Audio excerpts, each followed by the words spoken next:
Hi, my name is Andrew Perryman, and we're going to have a look in this video at the beginning of the well-known celebration of the career of Jesus Christ in Paul's letter to the Philippians, chapter 2.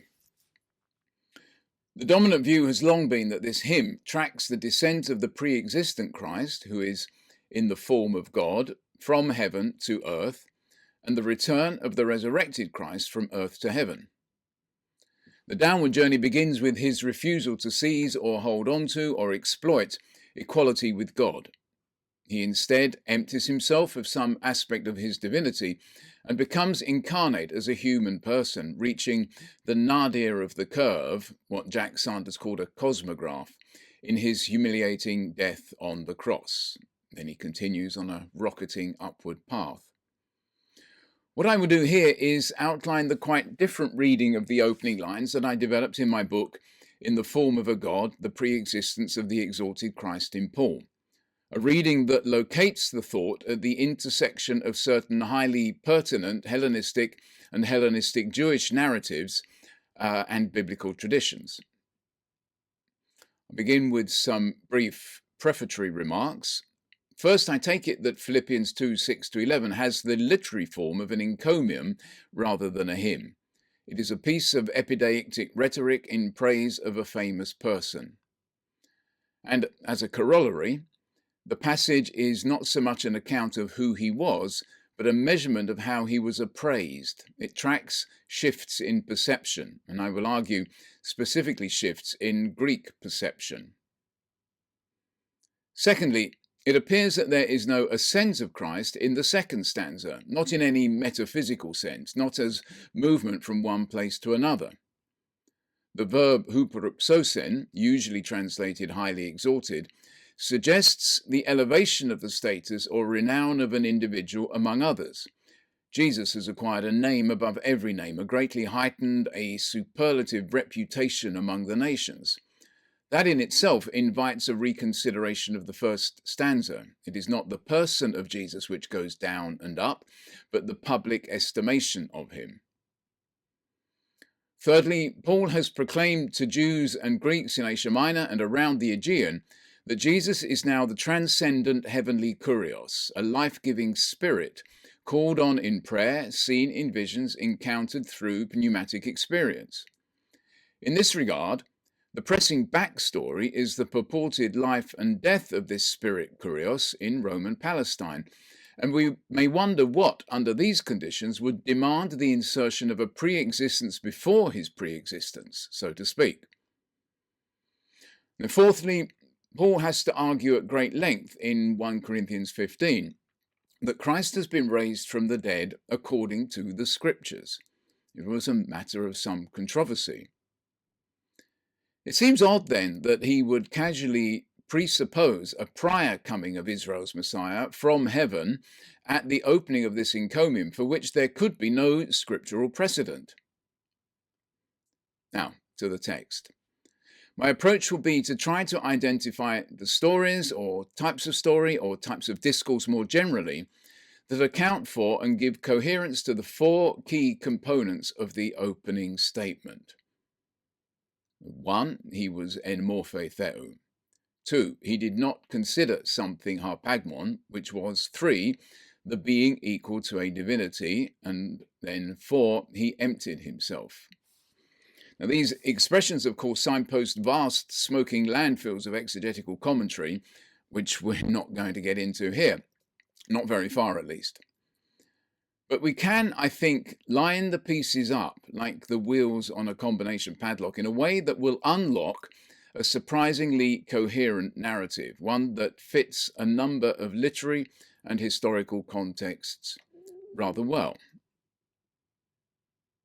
So first, he was en morphē theou.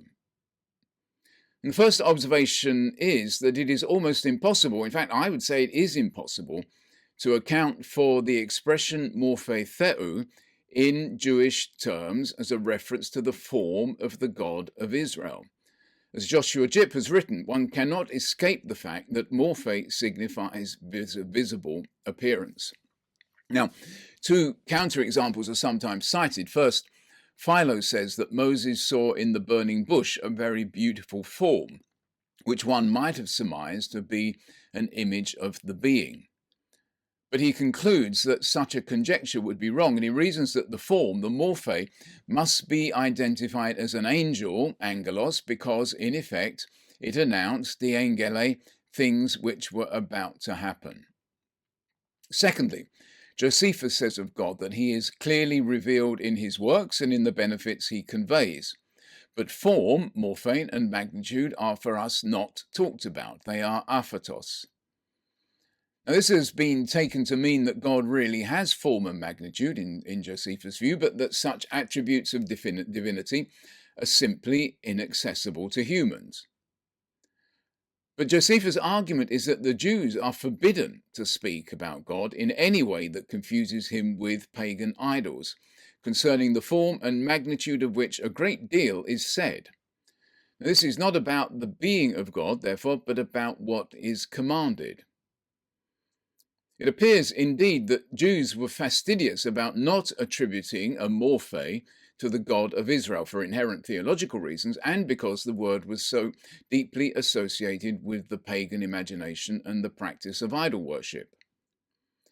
But the resistance of devout Jews to any notion of divine morphē was more than matched by the fascination of Greeks and Romans with the forms that the gods possessed or adopted.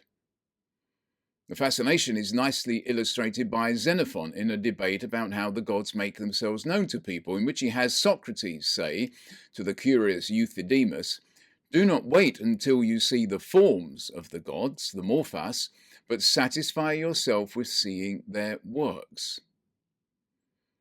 There's good reason, therefore, to suppose that Paul's predominantly Greek audience in Philippi would have heard that Jesus had been in the form of a god.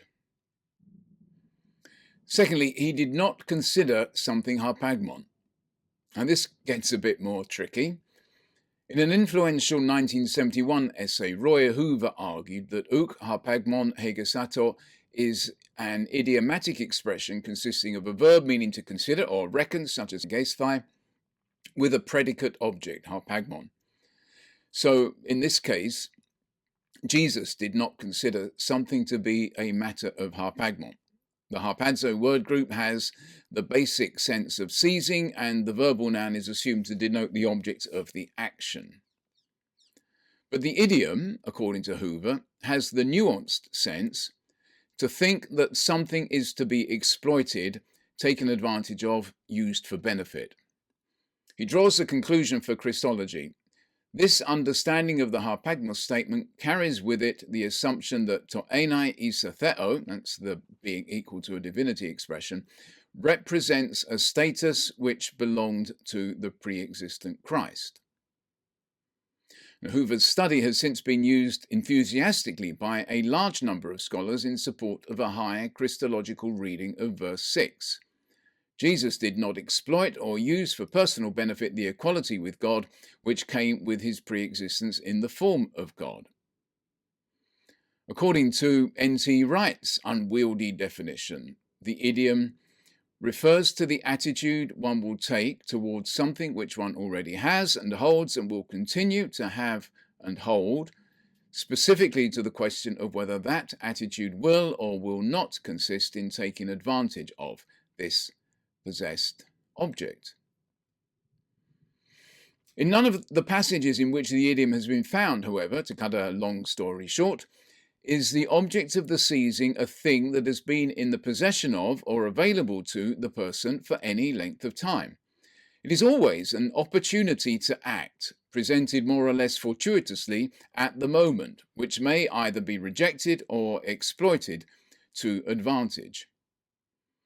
So when in the Ethiopica of Heliodorus of Emesa, for example, the young man Theagenes turns down the offer to sleep with the daughter of the Egyptian satrap Orondates, who is infatuated with him, he is reproached because he did not regard the matter as harpagma, nor even as a piece of good luck. We have another story about a handsome and virtuous young man pursued by the relative of an Egyptian court official in Josephus' Antiquities of the Jews. The young man is Joseph. The besotted woman is the wife of Potiphar, who has fallen in love with Joseph on account of his beautiful form, morphē, and skillful management of business. She thinks if she entreats him to lie with her, he is bound to consider it a piece of good fortune, given his outward appearance, schema of slavery. But perversely, he turns down this opportunity. We do not have the harpagmon idiom here as such, but to consider it a piece of good fortune is very close, and I suggest that just this sort of vividly conceived dramatic episode illuminates the beginning of Paul's encomium. Jesus was in the form of a god, and we may think was seen at first to manage his business with great skill, healing the sick, casting out demons, speaking with wisdom and authority. Joseph has recently had to exchange his freedom as a well-formed son for the schema of slavery. Jesus took the form of a slave and was found in schemati as a human person. The seductress expects Joseph to consider her offer of great favour a promotion, in effect, as a piece of good fortune. Jesus does not consider the opportunity to be promoted to a God-equal status as something to be seized at. So Josephus and Paul are basically telling the same story, or at least the same type of popular story. A schemer presents an opportunity to an upright person in good form who does not regard it as something to be grasped at, even at cost to himself. Thirdly, the being equal to a divinity. Now, the object of the harpagmon idiom is the verbal expression to enai isa theou. The phrase isa theou is adverbial and probably denotes not a direct identity or ontological equivalence, but the indirect attribution of parity of status. A person is typically honoured as being equal to a god, isa theou. For example, in Homer's Odyssey, the scoundrel Eurymachus, one of the leading suitors of Penelope, is described as one whom now the men of Ithaca look upon as on a god, isa theou. Or Diodorus Siculus says that Pythagoras was honoured among the Crotonians equally to the gods, isa theois. So in general, isa theou sounds like the language of pagan cult. F.W. Beer concluded that Paul has described Jesus in terms which represented him in very much the same light as some of the most popular cult figures of the Hellenistic world. More to the point, there is a significant Jewish background to the idea that a person might be honoured as a god. The king of Babylon, the prince of Tyre, and Antiochus Epiphanes in the Old Testament all arrogated for themselves a divine status. In Acts, Herod paid a grim price for not repudiating the acclamation, the voice of a god and not of a man. And arguably, we find here just the clash of perceptions that controls the first part of the encomium. Voice of a god, theou phone, voice of a human on the one hand, morphē of a god, schema of a human on the other. The man of lawlessness in 2 Thessalonians, who opposes and exalts himself against everything called God or object of worship, exhibiting himself as a god, is at least a reincarnation of Antiochus Epiphanes, whoever else he becomes. And then finally, in Sibylline Oracles Book 5, the expectation is expressed that Nero will return, making himself equal to a god, isadzon theou, but God will prove that he is not. And this puts us in a position, I think, to outline a consolidation of these various narrative elements. In the synoptic traditions, in the wilderness, the schemer Satan puts before Jesus the opportunity to attain rule over the nations. It would not require too much apocalyptic elaboration for this to be conceived as an offer of the sort of godlike rule coveted by the biblical kings, or indeed by some version of Caesar. Jesus has been endowed with the Spirit. He has a power that was bound to elicit the admiration of a pagan audience. This man was in the form of a god, much as the crowds in Lystra jumped to the conclusion that the gods have come down to us in the likeness of men when the apostles healed a crippled man. So it fits the sense of the harpagmon idiom perfectly to say that Jesus did not think the offer of this specific mode of God parity an opportunity to be seized at. Fourthly, there is a final piece to the narrative puzzle, a final combination to revolve into place. He emptied himself. With Jesus now in the wilderness, we have one more story to tell. In a treatise on the Ten Commandments, Philo addresses the question of why God gave the commandments in the desert. The reason is that the cities, he has in mind great Hellenistic cities like Alexandria, the cities have been corrupted by pagan religion. People have given form, morphē, to a great variety of images and statues and have shown them honours equal to the Olympians and equal to the gods, theou. The language has become very familiar to us. Therefore, Philo says, Moses led the people away from the harmful customs of the cities into the wilderness that he might empty, kenose, their souls of unrighteous deeds. People went into the desert to be emptied, to empty themselves of corrupting pagan impulses. Now, we cannot hope to track the currents in the ancient sea of stories that carried along these scraps of cultural flotsam, but we are left with just the sort of coalescence of narratives that might have washed up on the shores of Paul's Aegean mission. To the Greek onlooker, the spirit-endowed wonder-worker would have appeared in the form of a god. But, perversely to the pagan mind, Jesus spurned the schemer's offer of divine kingship. In the wilderness, he emptied himself of just the sort of selfish ambition and vainglory that now threatened the stability of the church in Philippi, which explains why the encomium was included here in the first place. And he took the form of a slave. In Lystra, to go back, the godlike Paul was found to be merely mortal after all when he was stoned by the crowds, which had been incited to violence by Jews from Antioch, and he was left for dead outside the walls of the city. In the same way, because of the career-defining decision made in the wilderness, the aura of divinity eventually left Jesus. He became, and was found to be, all too vulnerably and degradingly human, dying on a Roman cross.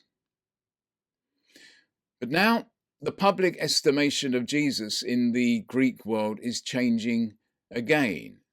His name is being held in high esteem. Knees are beginning to bow here and there. Tongues are beginning to confess that this Jesus is indeed the transcendent Kurios, to the glory of the God of Israel.